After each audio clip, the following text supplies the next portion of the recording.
Bueno, muchas gracias. Un agrado muy grande estar aquí. Esto no funciona. Un agrado muy grande estar aquí, sobre todo después de un tiempo, como ha dicho Francisco, que hemos tenido que trabajar de otra manera. Pero también un agrado muy grande estar aquí porque estamos en momentos muy confusos de todo punto de vista. Mundial, eclesial, nacional, no me atrevo a decir canónico, pero también, porque estamos con cambios en la legislación, normas nuevas de la CDF, una cantidad de cosas que nos van llegando, Bademecum un rehecho con nuevas cosas sobre los temas de los abusos, en el cual yo he trabajado hace 20 años ya, antes de ser obispo, y en el Consejo Nacional, y entonces es muy importante juntarse y conversar, porque resulta que hay perplejidades y hay cosas que vamos comprendiendo y otras que no comprendemos. Yo voy a hacer una pequeña exposición sencilla, igual que mi tocayo aquí, José Ignacio, no sé si nos iremos a topar en algo, pero la idea es que después hagamos un diálogo sobre algo que todos hemos ido siguiendo, que es la Constitución y particularmente el derecho a libertad religiosa en la actual Constitución, cómo quedó. Como ustedes saben, en el mes de noviembre del año pasado hubo una presentación de todas las confesiones religiosas que hay en Chile. Es decir, la Iglesia Católica, la Iglesia Ortodoxa, la Iglesia Anglicana, las confesiones musulmanas en sus dos vertientes, los testigos de Jehová, la Iglesia Evangélica en su plataforma, lo que se llama plataforma plena, que se llama Plataforma Evangélica Nacional, y el otro la Mesa Ampliada, o sea, y también 3 o 4 convenciones de los pueblos originarios, en AMA, o sea, una cosa única en que planteamos a la convención un primer documento sobre la libertad religiosa que prácticamente seguía de cerca la dignidad humana, las cosas fundamentales. Fue firmado por todos, partiendo por el señor cardenal arzobispo, presidente de la conferencia, y presentado. Y después, cuando se abrieron las posibilidades de iniciativas de norma, entre todas las confesiones ideamos un artículo concreto y lo presentamos.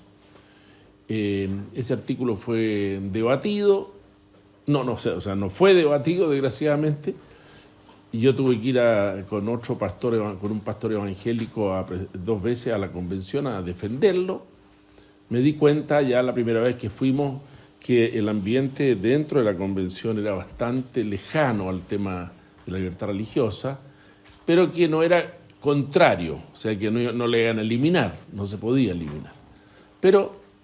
Y en la segunda vez, que fue en el mes de enero de este año, que fui citado, también ocurrió que me di cuenta de la ignorancia que había en muchos de los convencionales. Uno de ellos, me acuerdo, que me preguntó por qué no bastaría con la libertad de asociación para la libertad religiosa, porque hay que regularla. Bueno, yo le traté de decir que éramos algo más que una asociación, las confesiones religiosas.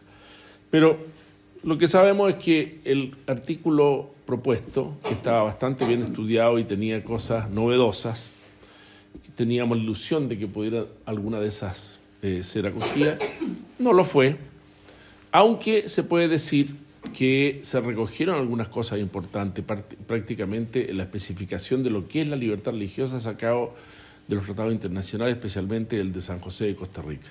Si hiciéramos un resumen, se puede decir que la libertad religiosa en general ha quedado comprendida en el proyecto, lo que era obvio, pero no ha sido establecida conforme a los cánones del pleno respeto a las concepciones de los derechos humanos y la dignidad de las personas que nosotros hoy día tenemos. Voy a tocar algunos puntos que nos interesan especialmente y que quedaron, a mi modo de ver, un poco en el aire. Por ejemplo, se volvió y se estableció ya a nivel constitucional un sistema registral. Significa que las confesiones, para tener personalidad jurídica en el derecho chileno, van a tener que inscribirse en un registro que va a llevar el Ministerio de Justicia, cosa que ya sucede, pero para mi modo de ver esta norma es bastante negativa. Por ejemplo, Por de pronto hay iglesias que ya tienen personalidad jurídica, la iglesia ortodoxa, la iglesia católica, muchas la tienen por la ley 19.638, pero también porque de alguna manera esta norma tal como quedó es una norma, por así decirlo, constitutiva de la personalidad jurídica, no declarativa, que es lo que yo creo que debía haberse hecho y lo que pedimos nosotros. Es decir, una confesión religiosa se organiza conforme a unas determinadas normas y simplemente el Estado la reconoce, ipso facto, como se hizo, por ejemplo, con las universidades. La ley de universidades, ustedes saben que, no sé cómo está ahora, pero en su tiempo era pasado un mes desde que se inventaron los estatutos del Ministerio de Justicia, que ya reconocía legalmente con personalidad jurídica. Bueno, nosotros vamos a tener que someternos a un estatuto jurídico nuevo que no sabemos si va a ser la misma ley 19.638 o parecida. Eso para mí es bastante complejo, porque hay que dar la libertad religiosa de alguna manera de las confesiones en manos de la autoridad administrativa. Pensemos que se tratará de un reglamento hecho por un decreto supremo que regulará las confesiones religiosas, o no sabemos qué va a pasar con la ley 19.638. Tampoco sabemos qué va a pasar con las confesiones religiosas que ya la tenían, sea por derecho consuetudinario, digamos, porque ya o porque simplemente como la Iglesia Ortodoxa, por una ley del año 71, se le reconoció la personalidad jurídica, que fue publicada en el Diario Oficial. Ahí tenemos un primer pero para mí delicado.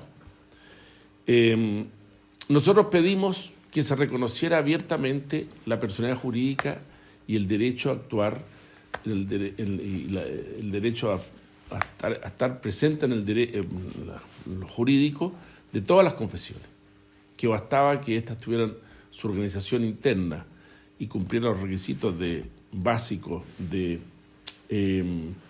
las buenas costumbres, el orden público, esto, ya, para que quedaran bien. Pero no quedó así, o no sabemos bien cómo quedó. Como esta Constitución sabemos, tiene muchas cosas que quedan medio así, y esta también quedó un poco al aire. Después, una cosa que pedimos expresamente era que los padres o los tutores, conforme a lo que dice el Pacto de San José de Costa Rica, tuvieran derecho a elegir la educación religiosa, ética o moral o de creencias de sus hijos o pupilos.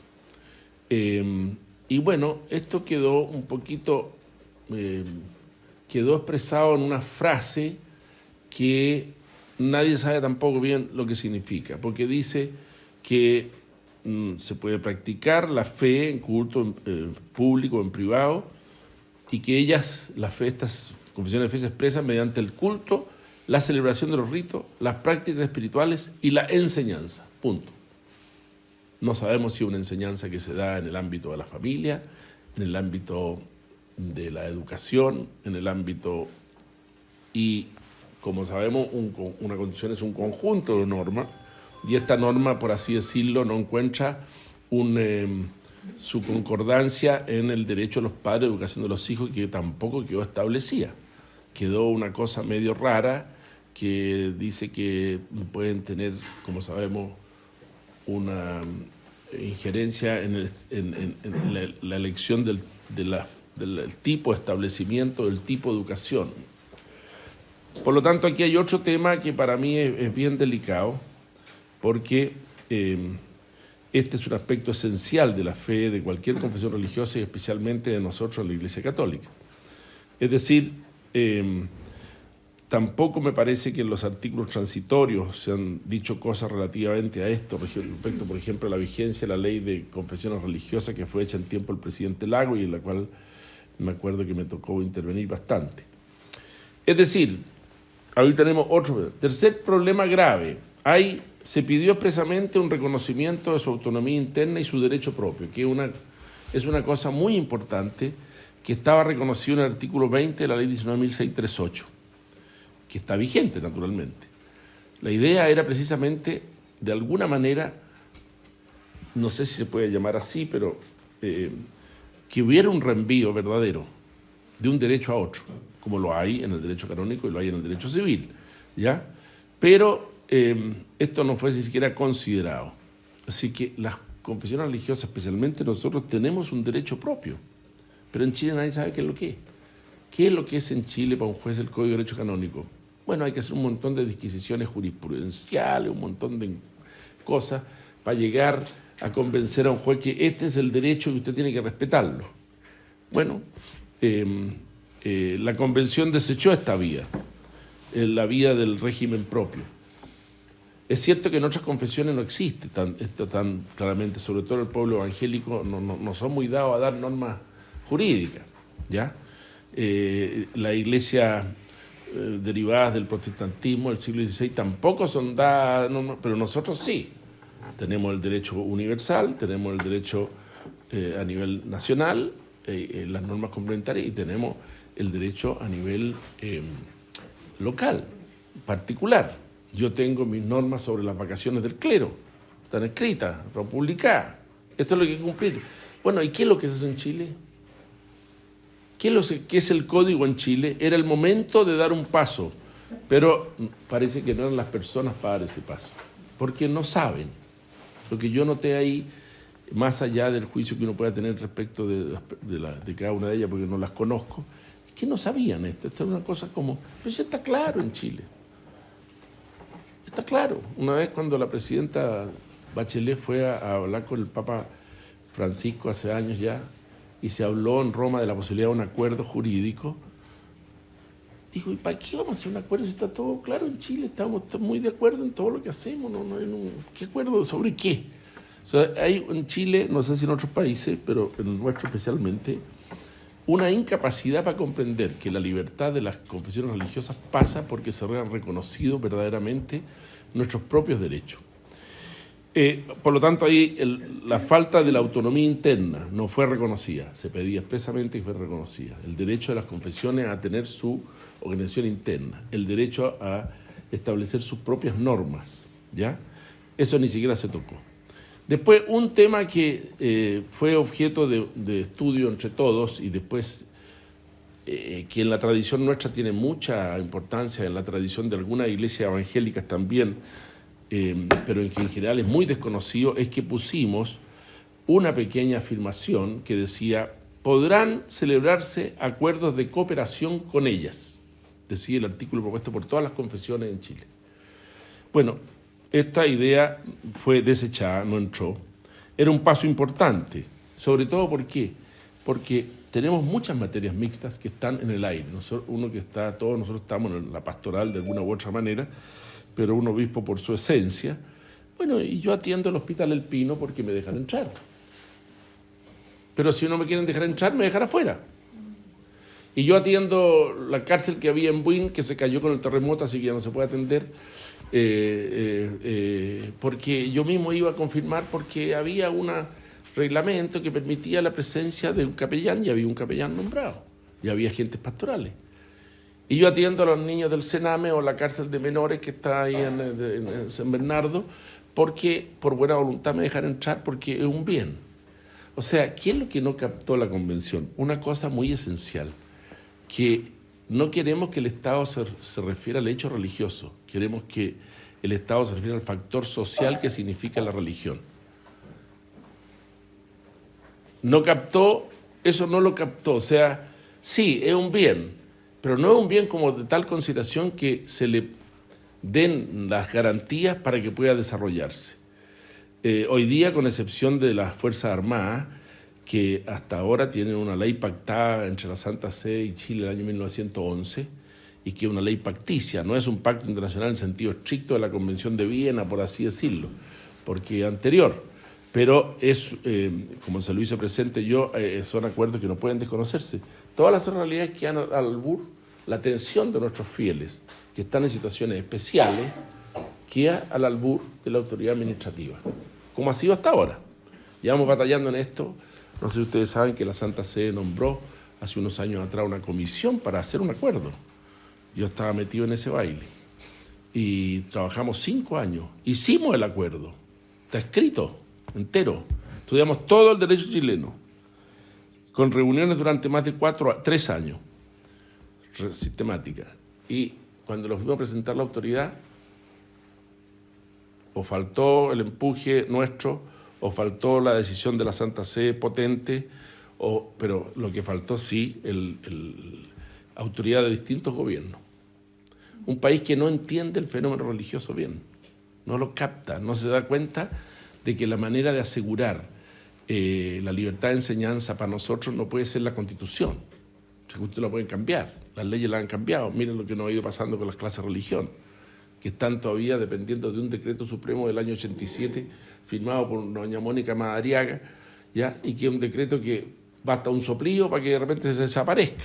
Lo van haciendo desaparecer por parte. Ahora con la sentencia Pavés, que también tuve que estar metido ahí porque era de mi diócesis la señora Pavés, estamos en el tris de que le quisieran meter mano, de un punto. Pero claro, pelear con la iglesia es muy complejo. Entonces el gobierno se echó para atrás y dijo, no, arreglemos esto de otra manera.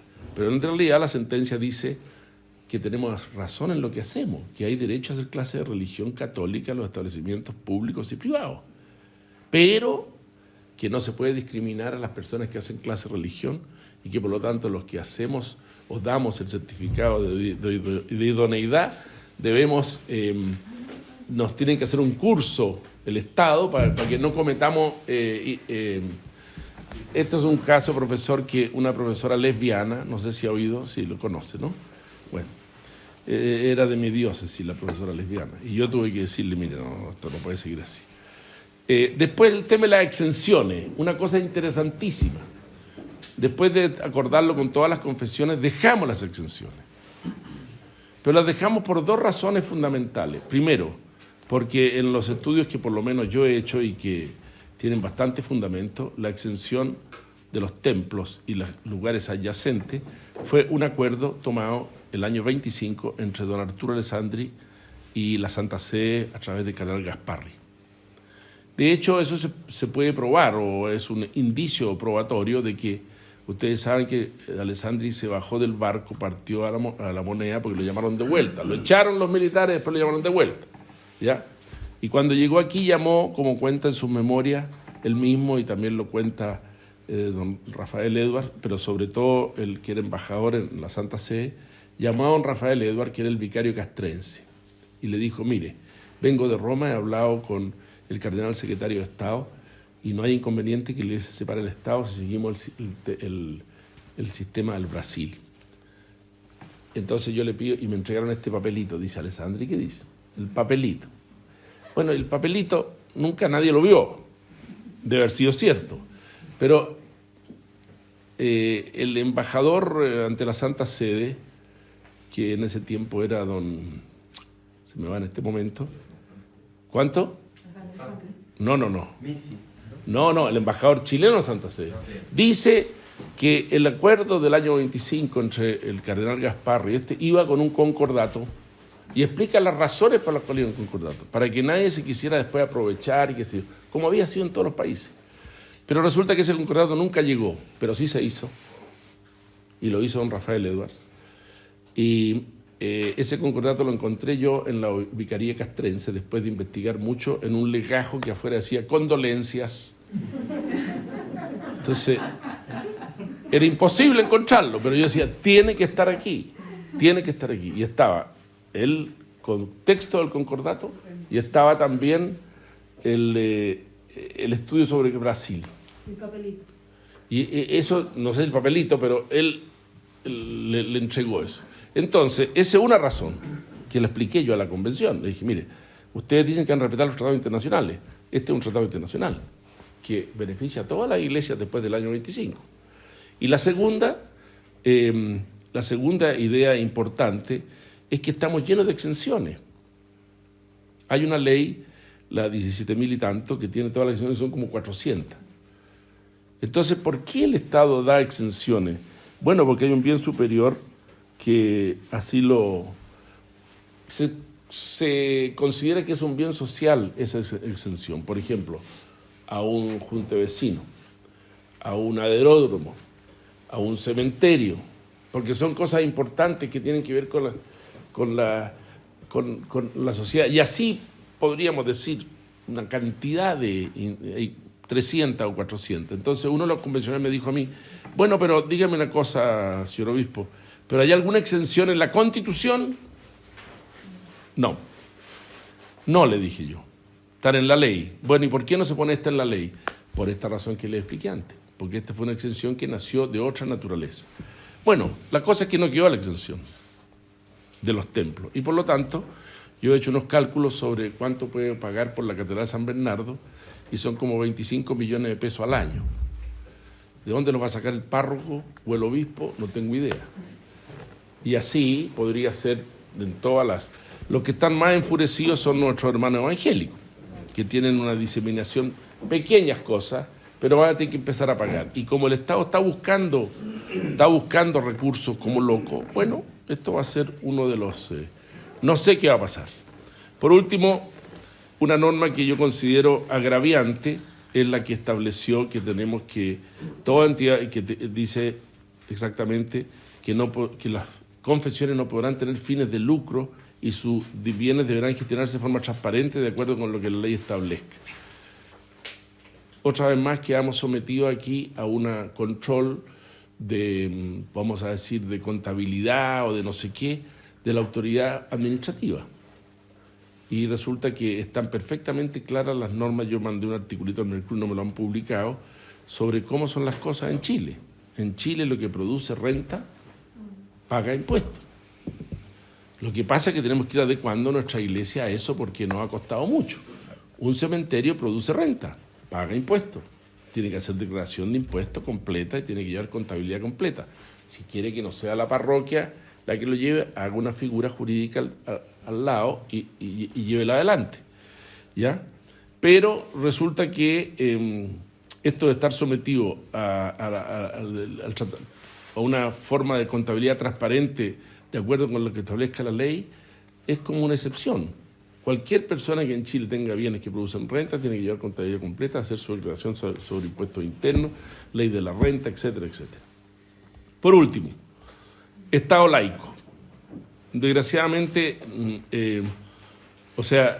esto era como un gran triunfo, poner Estado laico, pero somos laicos de hace 100 años.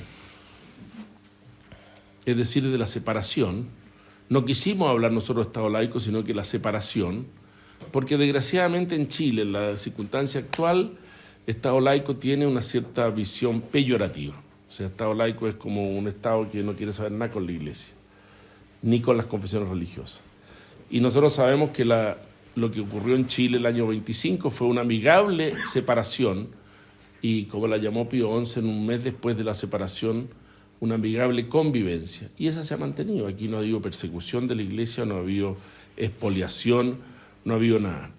En resumen, podría decirles que desde una visión de conjunto se trata de un reconocimiento limitado de la libertad religiosa, que a su vez está dentro de un conjunto armónico de principios que están en la Constitución que nos van a dificultar las cosas gravemente en la enseñanza de la religión, en la mantención de la objeción de conciencia, que se pedía expresamente en esta norma y la sacaron, en la defensa de la vida, que son todas cosas que van, vamos a decir, entremezcladas con la libertad religiosa.